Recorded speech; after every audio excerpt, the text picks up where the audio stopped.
Away from that, the Nigerian government has described the judgment over the $11 billion arbitration case by the Process and Industrial Developments Limited, also known as P&ID, against the federal government as a victory over corruption.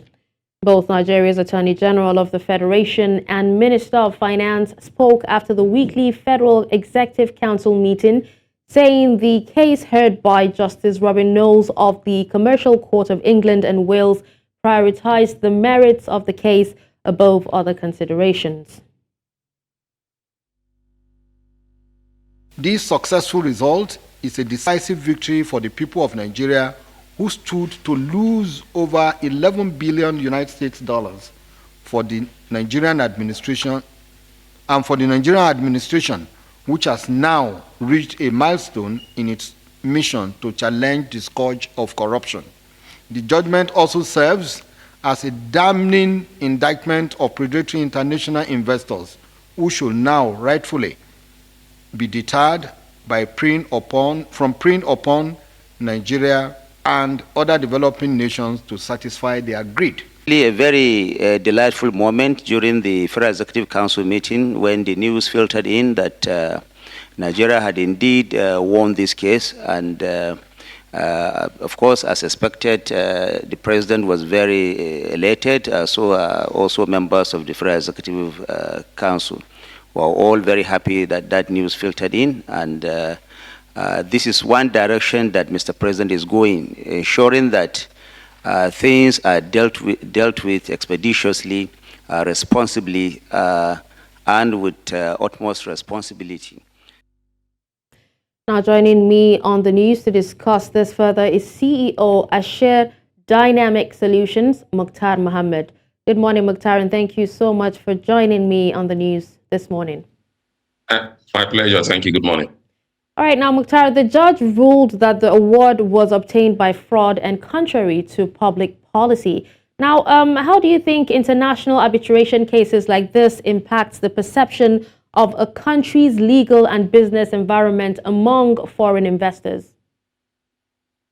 Well, I would have been glad if this ruling was coming out from Nigerian Supreme Court or a Nigerian court. That would give investors more confidence to come to do business in your economy, knowing that your judiciary is well established. Because the rule of law is one of those things investors look at. Rule of law, they look at the rule of law, and they look at intellectual properties. And once intellectual property comes in there, the rule of law is what can safeguard intellectual property. So definitely it is a good judgment. And again, it could give investors confidence to say that, you know what, if we don't get judgment in the country, then we could also appeal in our own country and outside our own country also. So like I always say, the world has become a global village, and everybody's beginning to look at what happened here could be judged in those other places. So good for Nigeria, but I wish that judgment has come in the way it has come from our own end and by international court. But all the same, I think it's a good victory for Nigeria at a point like this. But also it's a slap on the administrations of most of the administrators or whoever was the minister at that time that went into those contractual agreements without allowing the president know. And this had to do with this our power situation that even up to this moment has not been ratified or so. So a big plus for Nigeria. I think congratulations to Nigeria over that victory in court.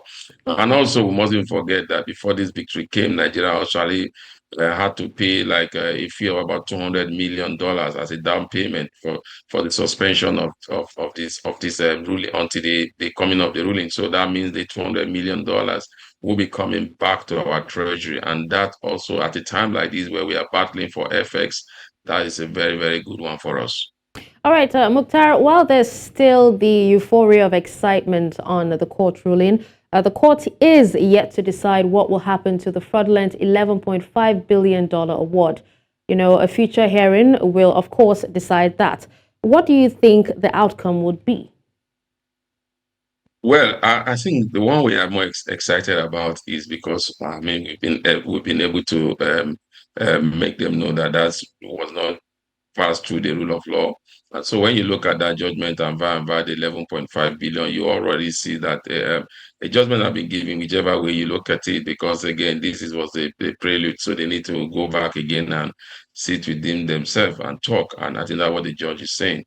Maybe the P&ID companies, they also have to meet with the Nigerian government and decide on what to do. Is either we write it up and say, do you know what, you were fraudulent, and some of the officials are already charged for corruption.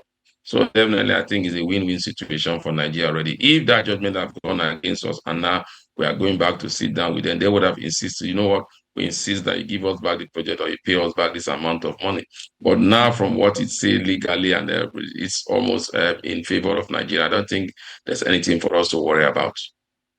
All right. Now, the Nigerian government, through its lawyer, Mac Howard, claimed Nigerian officials were accessories to what many have actually described as one of the largest scams in history. Now, I want you to tell us, Mukhtar, how worrisome is this? And is it possible for those who are involved to be prosecuted, considering that past administrations and even, the present administrations, have actually stamped their feet on the fight against corruption? Well, I don't know whether the present administration have really stand their feet against the fight against corruption, because I've not seen anything since the removal of the former EFCC chairman Bauer, and also even before Bauer came to power. I've not seen any different tactics from the EFCC, because what I see from them is just going after small rooks and all the what I call small rooks, even if they are rooks, going after the fraudulent 419. Yahoo boys, the little boys, those are what they parade every day for us. We've not seen anything that has to do with issues like this. Now, what it does for us is to let our administrators know that if you think you can escape justice in Nigeria, internationally, you might not be able to escape justice. Because again, and also that gives to our businessmen, international businessmen that are coming to Nigeria, that you must do things based on the rule of law, because the government can come in tomorrow and then challenge that, and all your effort and your resources are off the drain. So I think for administrations, like I said, it's a warning to them. And then for our authorities, especially the security authority or the EFCC or ICPC and the Nigerian police, they need to put their acts in order. If I'm asking if those Nigerians involved should be prosecuted, of course they should be. And some of them are already in court over these issues. And remember that even some of the foreign nationals from the UK also that were involved in this are already being prosecuted. So the prosecution process are ongoing. But what I always say is that sometimes you get justice fast internationally than when you get locally. Or you just need to look at Shell versus of the Ogoni people. All the justice was gotten outside the shore of this land. So it doesn't give confidence in our judiciary. And I think that's one area I think we should work on very well.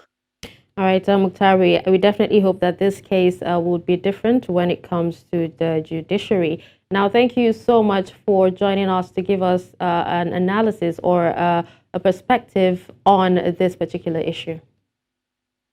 My pleasure. Thank you for having me. You have a pleasant day. You too.